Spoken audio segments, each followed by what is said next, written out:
कहानी की शुरुआत होती है एक घने जंगल को दिखाते हुए। एक आदमी पागलों की तरह भाग रहा था, इस उम्मीद में कि शायद उसे इस जंगल से भाग निकलने का कोई रास्ता मिल जाए, लेकिन ये जंगल इतना घना था कि यहाँ से बाहर जाने का कोई रास्ता नहीं नजर आ रहा था। यह आदमी सूरज को देखते हुए आगे बढ़ता है, लेकिन अब सूरज भी धीरे धीरे ढल रहा था, मगर इस आदमी ने भागना नहीं छोड़ा। भागते भागते एक पॉइंट आया जहाँ एक बोर्ड पर लिखा हुआ था पॉइंट ऑफ नो रिटर्न, यानी वहाँ से कोई वापस नहीं जा सकता। साथ ही इस बोर्ड पर नंबर 108B लिखा हुआ था। ये देखकर वो और भी ज्यादा परेशान हो जाता है। धीरे धीरे अंधेरा और बढ़ने लगा और पूरे जंगल में एक अजीब सा खौफ फैल गया। तभी अचानक एकदम से सारे परिंदे उड़कर वहाँ से चले जाते हैं। इस आदमी के कई मील के सफर के बाद भी उसे पूरे जंगल में कोई भी एक जंगली जानवर नहीं दिखाई दिया। न जाने ऐसा क्या था जिसे जंगली जानवर भी डर रहे थे। डर के मारे वह आदमी और भी तेजी से भागने लगा, लेकिन कई घंटों का सफर करने के बाद वह आदमी अचानक एक जगह पर आकर रुक गया और उसके चेहरे पर मायूसी छा गई, क्योंकि उसके सामने वही 108 नंबर वाला साइन बोर्ड था जिस पर लिखा हुआ था पॉइंट ऑफ नो रिटर्न। अब आदमी को समझ आया कि चाहे मैं जितना भी भागूं पर इस जंगल से निकल नहीं सकता, इसलिए अब वो वहाँ छुपने की जगह ढूंढने लगा, लेकिन वहाँ उसे छुपने के लिए कोई सेफ जगह नहीं मिली। इसीलिए अब वो पेड़ के ऊपर चढ़ जाता है, पर तभी उस पेड़ की टहनी टूट गई, जिससे वो आदमी काफी ऊंचाई से नीचे जमीन पर आ गिरा। पेड़ से गिरने के बाद वो बहुत ज्यादा जख्मी हो चुका था, उसे काफी गहरी चोटें आई। इससे पहले कि वो बेहोश हो जाता तभी अचानक जमीन हिलने लगी और अजीब सी गुराने की आवाजें आने लगी। वो आवाजें सुनकर आदमी के गले में सांसें अटक गईं। तभी अचानक कोई उसे खींच कर ले गया। खींचने वाला कौन था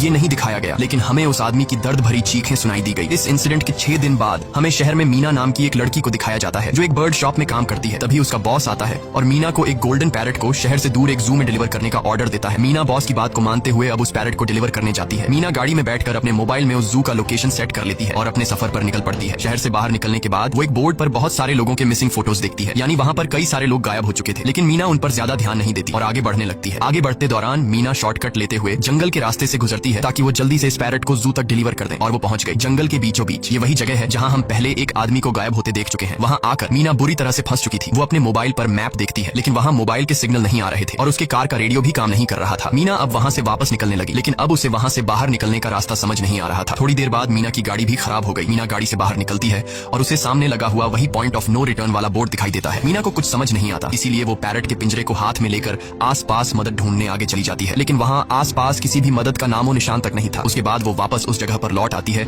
जहाँ उसने अपनी गाड़ी खड़ी की थी, लेकिन वहाँ से उसकी गाड़ी गायब हो चुकी थी। ये देखकर वो बहुत ज्यादा परेशान हुई। उसे लगा कि शायद वो उस जगह पर नहीं आई है जहाँ उसकी गाड़ी खड़ी थी, बल्कि ये किसी दूसरी जगह पर आ गई है और उसकी गाड़ी कहीं दूसरी जगह में खड़ी है, क्योंकि इस जंगल का हर एक पॉइंट एक ही जैसा दिखाई दे रहा था। अब अंधेरा भी गहरा होता जा रहा था। एकदम से पहले की तरह ही सभी परिंदे इन पेड़ों से उड़ जाते हैं। मीना को अब डर लगने लगा था, क्योंकि जमीन भी जोर जोर से हिल रही थी। मीना को वहाँ आसपास किसी के होने का एहसास होता है। तभी अचानक मीना को दूर किसी का साया नजर आया। मीना भागते हुए उसके पीछे आई, पर उसे वहाँ कोई भी नहीं मिला। तभी अचानक मीना को एक बूढ़ी औरत भागते हुए दिखाई दी। मीना भी दौड़कर उसका पीछा करने लगी। वो उससे मदद मांग रही थी, लेकिन वो औरत रुकती नहीं, तेजी से भागती रहती है। एक बार फिर मीना इस बूढ़ी औरत का पीछा करती है। अचानक वो बूढ़ी औरत फिर से गायब हो गई। मीना जब उसे ढूंढते हुए और आगे बढ़ी तो उसे दूर जंगल में एक बड़ा सा कमरा दिखाई दिया। वो बूढ़ी औरत उस कमरे के दरवाजे को खोलकर मीना से कहती है, अगर जिंदा रहना चाहती हो तो जल्दी से अंदर आओ। ये सुनते ही मीना बिना सोचे समझे दौड़ते हुए उस कमरे की तरफ गई। मीना के अंदर आते ही उसने गेट को लॉक कर दिया। मीना देखती है कि ये कोई अजीब सा कमरा है जिसमें एक बहुत बड़ा सा मिरर लगा हुआ था। उस बूढ़ी औरत के साथ यहाँ 2 और लोग भी थे। मीना घबरा कर उन लोगों से पूछती है, ये कौन सी जगह है? इस पर उस बूढ़ी औरत ने जवाब दिया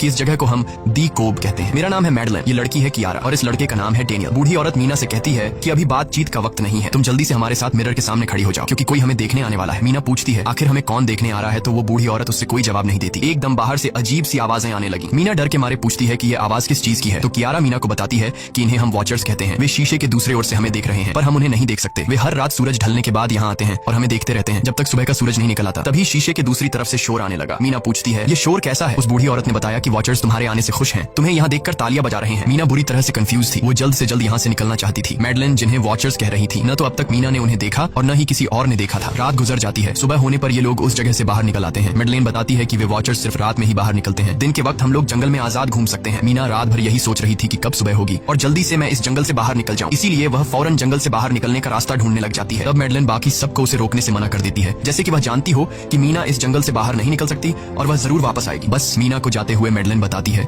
कि तुम्हारा यह फैसला अच्छा नहीं है, इस जंगल से बाहर निकलने का कोई रास्ता नहीं है। रात होने से पहले हमें इस घर में वापस आना पड़ता है। अगर तुम लेट हो गई तो तुम अपनी जान से हाथ धो बैठोगी। मीना किसी की बात नहीं सुनती और अपने पैरट को लेते हुए तेजी से आगे बढ़ती है। थोड़ा सा आगे बढ़ने पर उसे वही पॉइंट ऑफ नो रिटर्न वाला साइन दिखाई देता है। उसे देखकर वो घबरा तो गई, लेकिन उसने हिम्मत नहीं हारी और सूरज को देखकर सूरज की डायरेक्शन में आगे बढ़ती रही, पर जंगल से निकलने में कामयाब नहीं हो सकी। आगे चलकर रास्ता ही खत्म हो गया। मीना ने देखा कि वो एक पहाड़ के टॉप पर खड़ी है, जहाँ से आगे दूर दूर तक जंगल के सिवा कुछ भी नहीं था। इसीलिए वो मायूस होकर नीचे बैठ जाती है। तभी अचानक उसके कंधे पर किसी ने हाथ रखा। वो डर गई और जब उसने पीछे मुड़कर देखा तो वो बूढ़ी औरत मैडलन थी। यहाँ मैडलन उसे हौसला देती है और कहती है कि सिर्फ तुम ही नहीं जिसने यहाँ से निकलने की कोशिश की और हार गई, हम भी तुम्हारी तरह ही हार कर यहाँ रुके हैं। यहाँ से बाहर निकलने का कोई रास्ता नहीं, चलो मैं तुम्हें कुछ दिखाती हूँ। मैडलन मीना को जंगल की तरफ लेकर जाती है। है। मेडलिन मीना से कहती है ये जंगल एक शिकारी है और हम सब उसका शिकार, अगर जिंदा रहना चाहती हो तो हमारे साथ ही रहो। मेडलिन उसे पॉइंट ऑफ नो रिटर्न वाले काफी सारे साइन बोर्ड दिखाती है जो कि जंगल के चारों तरफ गोल घेरे में लगे थे और उनके बीच में था उनका कमरा। मेडलिन बताती है कि ये हमारे घर से आधे दिन के फासले पर लगे हैं, अगर इसे आगे गई तो वापस लौटना मुश्किल हो जाएगा, इसलिए कभी भी यह तुम्हें नजर आए तो तुम इन्हें इग्नोर मत करना। मीना पूछती है ये सब किसने बनाया, तो वो जवाब देती है ये एक प्रोफेसर ने बनाया है, लेकिन अब तक उसे किसी ने देखा नहीं है। अब रात हो जाती है, ये लोग वापस उस घर के अंदर आ जाते हैं। हर रात वॉचर्स उन्हें देखने के लिए आते थे। आज कियारा नामी लड़की उनके सामने डांस करती है और कहती है ये सब उन्हें पसंद है। ऐसा नहीं था कि इन चारों को हर रात वॉचर्स के सामने खड़ा ही रहना पड़ता था। ये लोग जो चाहते वह कर सकते थे, बस ये लोग उनकी तरफ अपनी कमर नहीं कर सकते थे। ऐसा करने पर वो लोग बहुत ज्यादा गुस्सा हो जाते थे। रात में तो उन्हें सिर्फ वॉचर्स का मसला था, लेकिन दिन में भी उन्हें बहुत मुश्किलों का सामना करना पड़ता था। ये लोग जंगल से हर रोज अपना पेट भरने के लिए कुछ न कुछ शिकार करके लाते थे,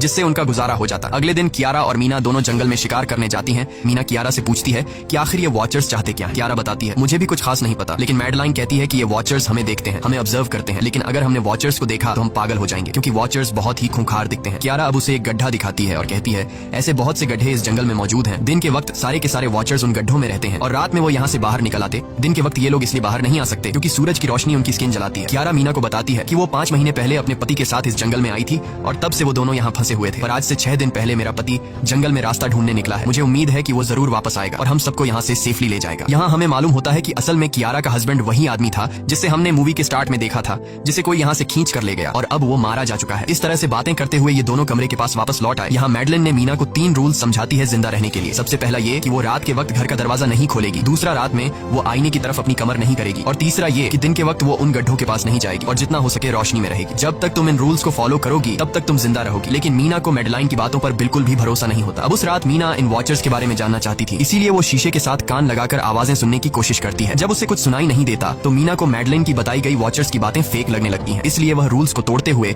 अपनी कमर को शीशे की तरफ करके सो जाती है और ऐसा करने पर इन वॉचर्स को गुस्सा चढ़ जाता है। वो लोग जोर जोर से उस शीशे को मारने लग जाते हैं। शोर से मैडलाइन भी उठ जाती है और वह जल्दी से मीना को शीशे की तरफ खड़े रहने को कहती है और तब जाकर वो वॉचर्स का गुस्सा शांत होता है। यानी जब इंसान वॉचर्स को अपनी पीठ दिखाते हैं तो वह उसे खुद की इंसल्ट मानने लगते हैं। ये रात भी गुजर जाती है और अगले दिन मीना डेनियल के साथ शिकार पर निकलती है। वो डेनियल से पूछती है क्या आज तक तुमने किसी वॉचर को देखा है? जिस पर डेनियल ने जवाब दिया कि मैंने भी आज तक वॉचर्स को नहीं देखा और जो भी वॉचर्स को देखता है वो जिंदा नहीं बच पाता। तब मीना डेनियल को समझाती है कि मुझे लगता है कि ये सब मैडलाइन की बनाई हुई कहानियां हैं जिसके अंदर वो हमें फंसा रही है। हमें जरूर उन गड्ढों को जाकर चेक करना चाहिए, शायद हमें यहाँ से बाहर जाने का कोई रास्ता मिल जाए। डेनियल भी यहाँ रहकर बहुत ज्यादा तंग हो चुका था और वो भी किसी तरह से रास्ता ढूंढकर इस जंगल से भाग निकलना चाहता था, इसलिए वो मीना की बात मान लेता है और वो दोनों गड्ढे के पास पहुंच जाते हैं। अब मीना अपने आप को रस्सी से बांधकर इस गड्ढे के अंदर उतरती है। रस्सी का दूसरा सिरा डेनियल ने पकड़ा हुआ था ताकि अगर मीना को कुछ भी हो वो जल्दी से मीना को बाहर की तरफ खींच ले। मीना नीचे गड्ढे में पहुंच जाती है जहां उसे बहुत सारा इंसानों का सामान मिलता है। मीना उस सामान को इकट्ठा कर लेती है। ये सारा सामान उन लोगों का था जो जंगल में वॉचर्स के शिकार हो चुके थे। डेनियल रस्सी के सहारे कैमरा, साइकिल और जरूरत का सारा सामान को बाहर ले आता है। मीना अब नीचे इंतजार करती है कि डेनियल कब रस्सी नीचे फेंकेगा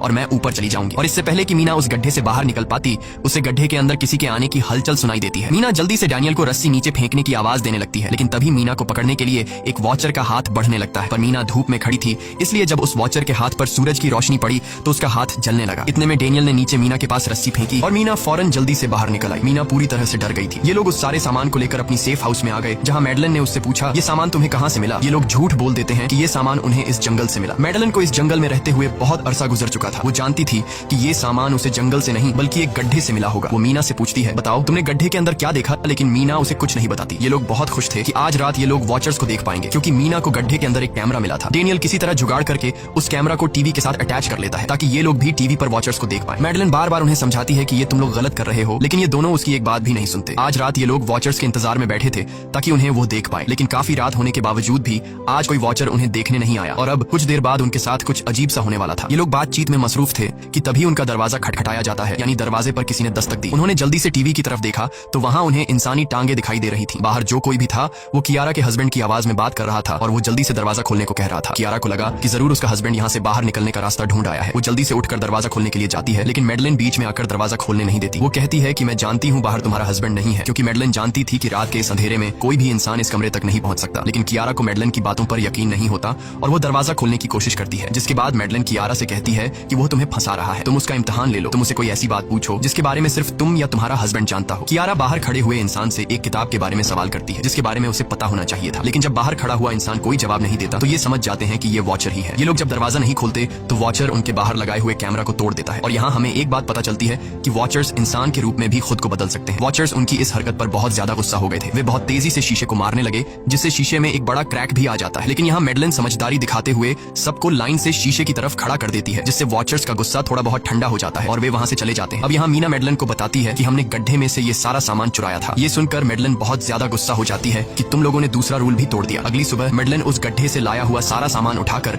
वापस उसी गड्ढे में फेंक देती है, जिससे उन वॉचर्स का गुस्सा थोड़ा शांत हो जाता है। मगर अब इन लोगों को जंगल में बहुत ही ज्यादा अजीब चीजें दिखाई देना चालू हो गई थी और उसका सबसे ज्यादा असर डेनियल पर होता है। डेनियल अचानक बात बात पर बहुत ज्यादा गुस्सा करने लग जाता है। दूसरी तरफ कियारा, जिससे पहले उम्मीद थी कि उसका हस्बैंड जिंदा है और वो यहाँ आकर उसे यहाँ से बचा लेगा, लेकिन अब उसे पता चल चुका था कि उसका हस्बैंड अब वापस नहीं आएगा, जिसकी वजह से वह अंदर ही अंदर पूरी तरह से टूट चुकी थी और वो डिसाइड करती है कि वह वॉचर्स के इन गड्ढों में कूदकर अपनी जान दे देगी, क्योंकि अब उसके पास जीने की कोई वजह नहीं रही। वह ऐसा करने ही वाली होती है कि मीना आकर उसे बचा लेती है। इसी बीच हम देखते हैं कि डेनियल मेडलिन की तरफ अजीब तरह से देख रहा होता है और वह गुस्से में आकर मेडलिन को पेड़ के साथ बांध लेता है। डेनियल ने कहा कि अब मैं इस बुढ़िया के कोई रूल्स नहीं मानूंगा, अब यहाँ सिर्फ मेरी बात मानी जाएगी। अब रात होने वाली थी, इसलिए डेनियल कमरे की तरफ भागा और कियारा भी उसके पीछे भागी, लेकिन मीना मेडलिन के पास आई और उसकी रस्सियां खोलने लगी। दूसरी तरफ डेनियल ने कियारा को लेकर कमरे का दरवाजा अंदर से बंद कर दिया और मीना और मेडलिन को बाहर वॉचर्स के लिए छोड़ दिया। मीना और मेडलिन डेनियल से दरवाजा खोलने के लिए गिड़गिड़ाते रहे। डेनियल से रिक्वेस्ट करते हैं कि प्लीज दरवाजा खोल दो, लेकिन डेनियल ने दरवाजा नहीं खोला। अब बाहर चारों तरफ अंधेरा छा गया और वॉचर्स के आने का टाइम हो गया, इसलिए अब मजबूरन उन्हें अपनी जान बचाने के लिए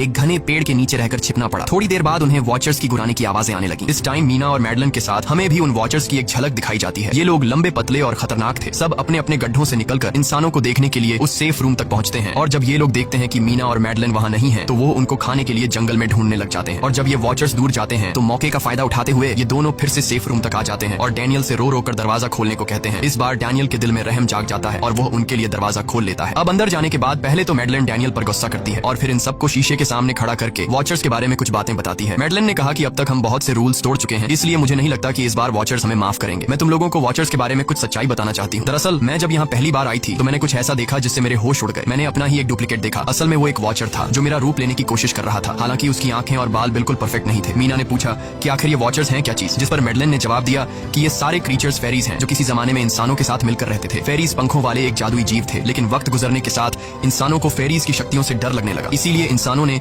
फेरीज को खत्म करने का सोचा। इंसानों की तादाद ज्यादा थी, इसलिए फेरीज इंसानों का मुकाबला नहीं कर पाए। इंसानों ने इन फेरीज को जंगल में एक बहुत बड़े गड्ढे के अंदर कैद कर लिया और उन्हें श्राप से हमेशा हमेशा के लिए इस गड्ढे में बंद कर दिया। उसके बाद फेरीज कई 100 सालों तक उस गड्ढे में कैद रहे, लेकिन फिर वक्त के साथ उन्होंने जमीन के अंदर खुदाई करके निकलने के रास्ते बना लिए। आज वही फेरीज वॉचर्स के रूप में गड्ढों से निकलकर हमारे सामने आते हैं। हालांकि कई 100 सालों तक जमीन के अंदर रहने की वजह से उन्होंने अपने पंख और जादुई शक्तियां खो दी और साथ ही उन्हें सूरज की रोशनी से तकलीफ होने लगी, लेकिन अब भी उनमें रूप बदलने की शक्ति है। इस पर डेनियल ने मेडलिन से पूछा कि ये वॉचर्स हमसे क्या चाहते हैं और ये हर रात हमें देखते क्यों हैं, जिस पर मेडलिन ने बताया कि ये वॉचर्स एक बार फिर से जंगल से निकलकर इंसानों के बीच रहना चाहते हैं, लेकिन अपने असली रूप में ये इंसानों के बीच नहीं रह सकते। इसीलिए उन्होंने हमें यहाँ रखा हुआ है ताकि हमें देखकर हमारा रूप ले सकें और हमसे आज के दौर के तौर तरीके सीखकर इंसानों के बीच रह सकें। मेडलिन ये सब बातें बता ही रही थी कि अचानक सभी वॉचर्स वापस लौट आए और जब वॉचर्स को पता चलता है कि मेडलिन और मीना वापस अपने कमरे में आ गए हैं तो वो सब गुस्से से भड़क उठे और दरवाजा तोड़ने की कोशिश करने लगे। इन चारों ने टेबल को खींचकर दरवाजे के सामने रख दिया ताकि दरवाजा वॉचर्स तोड़ न सके, लेकिन वॉचर्स की ताकत काफी ज्यादा थी और इन चारों को पता चल चुका था कि जल्द ही वॉचर्स अंदर आ जाएंगे और उन्हें मौत अपनी आंखों के सामने दिखाई दे रही थी। तभी उन्होंने देखा कि टेबल को घसीटकर दरवाजे तक ले जाने की वजह से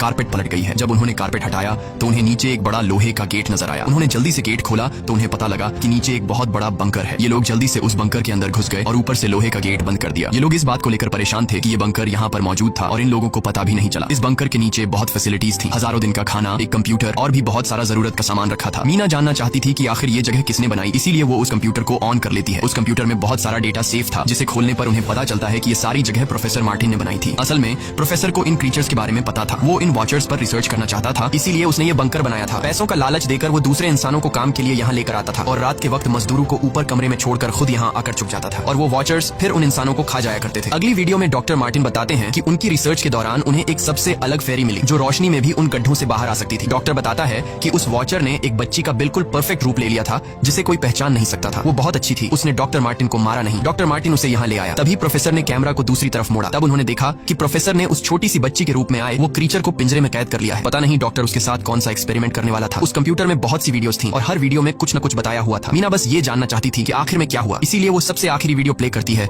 जिसमें वह देखती है कि प्रोफेसर खुद को और उस फेरी को मारने वाले हैं। मरने से पहले वह इस जंगल में फंसे हुए लोगों के लिए यहाँ से निकलने का रास्ता बता देता है और कहता है कि शाम में जिस डायरेक्शन में परिंदे भागते हैं उस डायरेक्शन में भागने से वे लोग इस जंगल से निकल सकते हैं। उसने इस रिकॉर्डिंग मैसेज में कहा था कि अगर कोई इस जंगल से निकलने में कामयाब हो गया तो यूनिवर्सिटी में जाकर मेरी सारी रिसर्च तबाह कर देना। मैंने यहाँ आकर बहुत बड़ी गलती कर दी। उसके बाद प्रोफेसर ऊपर चले गए और फिर 2 गोलियों की आवाज आई जिससे उन्हें समझ समझ आया कि प्रोफेसर ने पहले उस फेरी को मारा और फिर खुद को गोली मार दी। आज रात ये चारों बहुत खुश थे क्योंकि उन्हें इस जंगल से जान छुड़ाने का रास्ता मिल गया था। अगली सुबह सभी लोग अब बंकर से बाहर निकलते हैं तो देखते हैं कि उनका सेफ हाउस उन वॉचर्स ने पूरी तरह तबाह कर दिया है और आज के दिन उन्हें लाजमी इस जंगल से निकलना होगा, वरना ये लोग मारे जाएंगे क्योंकि रात को अब उनके पास छिपने के लिए कमरा भी नहीं बचा था। ये लोग अब यहाँ जंगल से निकलने के रास्ते में बढ़ने लगते हैं। वो परिंदे जिनके बारे में प्रोफेसर बता रहे थे वे तो शाम को उड़ने वाले थे, लेकिन उन्हें शाम होने से पहले जंगल से बाहर निकलना था। इसलिए मीना अपने पास मौजूद पैरेट को आजाद कर देती है। जिस डायरेक्शन में वह उड़ता है उसी डायरेक्शन में ये लोग चलने लग जाते हैं। चलते हुए रास्ते में ही उन्हें एक कब्र मिली। मैडेलिन उस कब्र को देखकर बताती है कि एक वक्त था जब ये लोग इंसानों के साथ रहते थे, लेकिन इंसानों ने उनके साथ बहुत बुरा किया, धोखा किया और उन्हें यहाँ जंगलों में फंसाकर खुद चले गए। कई घंटे सफर करने के बाद ये लोग एक नदी के पास पहुंच गए। वहाँ उन्हें प्रोफेसर का एक बोट मिला जिसको देखकर ये लोग बहुत खुश हुए, लेकिन उनकी खुशी अब कुछ ही देर की मेहमान थी क्योंकि अब अंधेरा हो चुका था और वॉचर्स के आने का वक्त हो गया था। उससे पहले कि ये लोग डॉक्टर मार्टिन की बोट में बैठकर यहाँ से दूर चले जाते तभी उन्हें पीछे से किसी की आवाज आई। जब उन्होंने पीछे मुड़कर देखा तो वो कियारा का हस्बैंड था जो मदद के लिए चिल्ला रहा था। वो बहुत ही जख्मी हालत में था। बाकी सब बोट में बैठ चुके थे, इसलिए डेनियल अकेला उसकी मदद के लिए गया। डेनियल कियारा के हस्बैंड को खींचकर बोट की तरफ लाने लगा, लेकिन तभी ये लोग बोट से देखते हैं कि डेनियल जिसकी मदद करने गया वह कोई इंसान नहीं बल्कि एक वॉचर है जिसने उनके सामने ही डेनियल का रूप ले लिया। वो लोग कुछ भी नहीं कर पा रहे थे। अब उस वॉचर ने डेनियल को मार दिया। उन्हें इस बात का पता था कि वॉचर्स इस नदी को पार नहीं कर सकते हैं और फाइनली ये लोग खुद इस नदी को पार करके शहर तक पहुंच जाते हैं। और कहानी में असल ट्विस्ट इसके बाद आया। शहर पहुंचने के बाद ये तीनों अलग अलग रास्तों पर चले गए और कुछ दिनों बाद अब मीना जल्दी से डॉक्टर मार्टिन के कहने के मुताबिक उनके यूनिवर्सिटी में उनका सारा डेटा खत्म करने के लिए आई। उससे पहले कि वह उनका रिसर्च डेटा डिलीट कर देती तभी उससे वहाँ एक टेप रिकॉर्डर मिला और उस टेप रिकॉर्डर से मीना को एक नया राज मालूम हुआ। जब हजारों साल पहले इंसान और फेरीज एक साथ रहते थे तो तब उनकी शादी भी हुआ करती थी। इंसान और फेरी के मिलन से जो बच्चे पैदा होते थे उनमें इंसान और फेरी दोनों के गुण होते थे। उन्हें हाफलिंग्स कहा जाता था। उन हाफलिंग्स में एक खासियत थी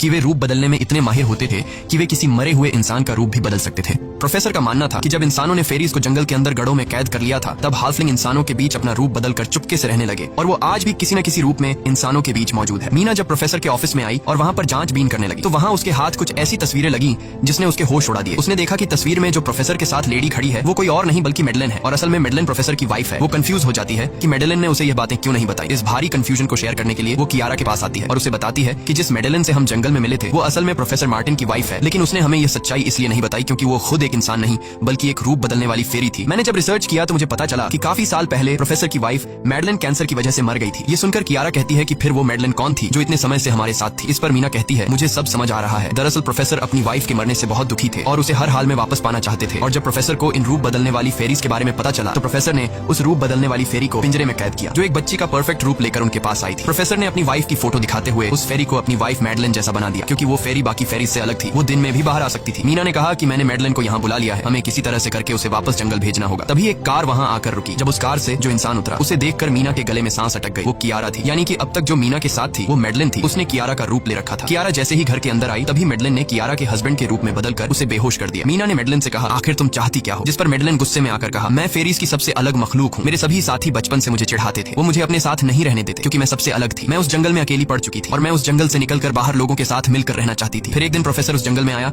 उसने मुझे पिंजरे में कैद कर लिया। उसने मुझसे कहा कि अगर मैं उसकी वाइफ का रूप ले लूं तो वह मुझे जंगल से बाहर ले जाएगा। मैंने उसकी बात मान ली। प्रोफेसर ने मुझे मैडेलिन की सारी बातें सिखाई और बाद में उस धोखेबाज प्रोफेसर ने मुझे मारने की कोशिश की, लेकिन उससे पहले कि वो मुझे मार पाता मैंने उसे ही मार डाला। तुम इंसान कभी भी भरोसे के लायक नहीं थे और न ही रहोगे। अब तुम भी मेरी सच्चाई जान चुकी हो, इसलिए तुम्हें भी मरना होगा और तुम्हें मारने के बाद मैं तुम्हारे रूप में इंसानों के बीच रहूंगी। यह कहकर मैडेलिन ने मीना का रूप ले लिया और उसका गला दबाकर उसे मारने लगी। तब मीना ने मैडेलिन से कहा कि क्या प्रोफेसर ने तुमसे यह नहीं कहा कि तुम क्यों दिन में निकल सकती हो? असल में तुम हाइब्रिड हो, आधी इंसान और आधी फेरी, इसीलिए तुम इंसानों और फेरीज के बीच रह सकती हो। मुझे पता है कि दुनिया में अकेला रहना कैसा होता है, लेकिन तुम अकेली हाफलिंग नहीं हो। तुम्हारे जैसे और भी हाफलिंग्स हैं जो किसी न किसी रूप में इंसानों के बीच रह रहे हैं। इस सच्चाई का पता चलते ही मैडेलिन का शरीर अचानक अपने असली रूप में आने लगा। देखते ही देखते उसके पंख निकल आए, जिसके बाद वो मीना को यहीं पर छोड़कर यहाँ से उड़ जाती है। इसके बाद कुछ हफ्तों के बाद का सीन दिखाया जाता है जहाँ मीना अपनी सिस्टर के साथ रहने लगी है। उसने अपनी सिस्टर को बताया कि शायद वो फेरी अभी भी मेरा पीछा कर रही है। तब मीना की सिस्टर उसे कहती है कि तुम डरो मत, ऐसा कुछ नहीं है। और कहानी के एंड में हम एक छोटी बच्ची को देखते हैं जो कि उस वक्त मीना के घर के नीचे खड़ी थी। ये कोई और नहीं बल्कि मैडेलिन थी जो अब उनके दुनिया में उस रूप में रह रही है। और इसी के साथ ये कहानी खत्म हो जाती है। अगर आपको ये वीडियो अच्छी लगी हो तो हमारे चैनल को सब्सक्राइब और वीडियो को लाइक जरूर कीजिएगा।